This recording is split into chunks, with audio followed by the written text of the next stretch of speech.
Right, continuing where I was, it's getting increasingly misty.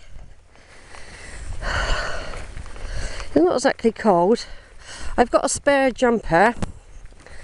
I've decided if it's because I haven't got any proper waterproofs apart from the trousers, what I'm going to do is put my waterproof trousers on, take off one of my t-shirts. I've got a light jumper and I've got my windshield. I would put my t-shirt and my light jumper in a carrier bag so that at least if I have to get soaked for any length of time, I've got my 2 dry pieces of clothing that I can put on.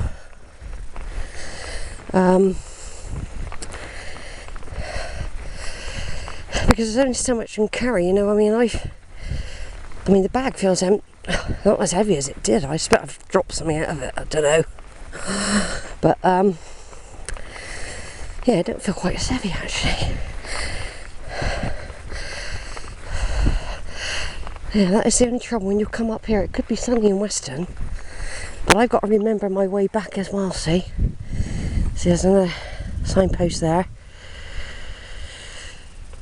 I came up through the gorge, went to Black Rock, meandered round that, eventually found 2 turn-ins that weren't easy to find, and the only reason I know where I'm going now is I'm following the trail of others. Those fields over there could well be what I went across a couple of years ago when I first went to Shipham and Rowberrow looking for Barbara's ancestors. This is from a different direction. I don't think it's the way I thought I was going to come, but if it gets me to Shipham, at least I've achieved something. That's what I'm thinking at the moment. I really want to get to Rowberrow, but I've done it from the longest possible distance from Cheddar Gorge. I should have really gone straight to Rowberrow on a bus and then found the track up. But I thought it'd be nice to have a walk across the Mendips, to be quite honest. It's supposed to be a nice day today, but it's very overcast and just a little bit drizzly. But I don't need a jumper on. Right, I've got to go down this slippery pathway. Like I said, my shoes are waterproof, but they're not slip-proof. Not brilliant, but that way. Let's go down sideways. I've never been here before, so I don't know where I'm coming out to. I can see people walking sticks who've been able to... I might get one actually. They stick it in the ground to help them. Those 2 young lads I saw earlier. They're collapsible sticks actually, so they fold up. They're telescopic. But of course I could have been on track hours ago if I thought I was going to end up at Shute Shelf Hill area. Right? I would have got off at Axbridge. I'd probably been at Rowberrow now. But that's me. I never do anything straightforward. And but I make discoveries when I do it this way, you see. This is very squelchy. Over another stile. Oh, a wobbly one. I've got to make a note of all this because I've got to be able to find my way back. But of course you can't play it in reverse, the tape. That's the only thing. And I'm recording all of this for posterity. Reminds me of my childhood when we used to go out playing in fields and mud pools, and you build up an ability to ramble, I think, at a young age. There are times when I wish I was with somebody else, especially when I'm right out in the middle of nowhere sometimes, because I don't know. Right, so I've just got to make a note of this wood. So I've got to be able to get back, don't forget. I'm supposed to have a cut-off point. And the problem is, I don't know where the hell I'm going. This is supposed to lead me to Shipham, apparently. It's interesting though, isn't it? Over these logs, I can hear a stream.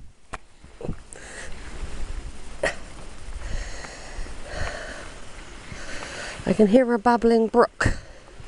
There's only one direction, so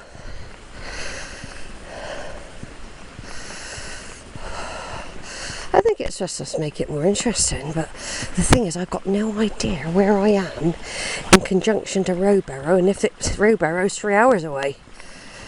And that's what I'm thinking.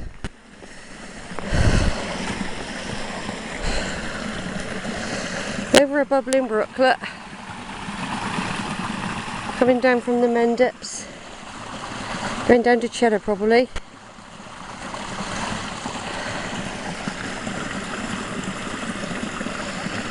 I'll turn off again in a minute.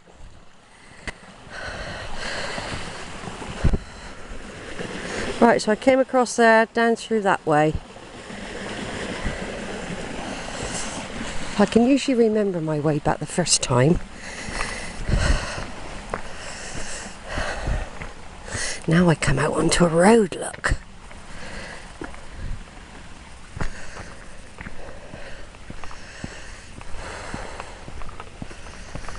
Looks like there might be a stile here.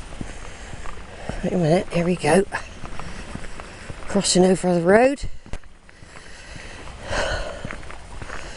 And this looks like another footpath and another stile. Another stile. No signs to tell you where you're going, you just have to guess.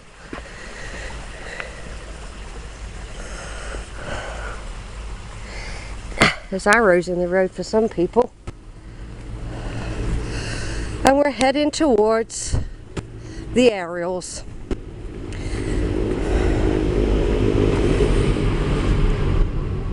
I think that road back there is probably Shipham Road. It could be. Of course, another thing, when you take these agricultural tracks, they take you on a very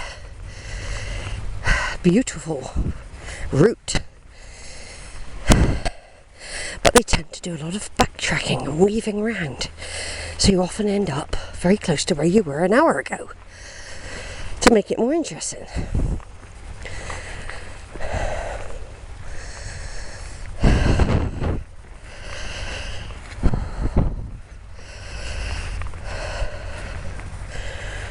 Then when I get to Shipham, I'll probably ask somebody how I can get to the fort. But according to my memory, I'm still quite some way off from Shipham even. I remember reaching those aerials, and then I had to do quite a hike after that, across fields, woods and everything. As I said, I might not even make it to Rowberrow. Again, that'll be about the third or fourth time I've sometimes been on my bike that I've tried to get there, to go to the Hillfort,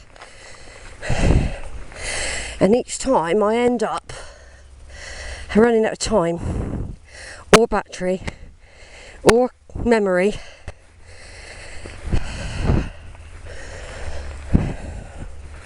And I always get sent on a wild goose chase as well. I can remember having my bike once, someone said, "Oh, go down there, love." I ended up in a thick mud in a deep wood, and it was dark in there. I didn't know where I was. I got out of there, I had to abandon it.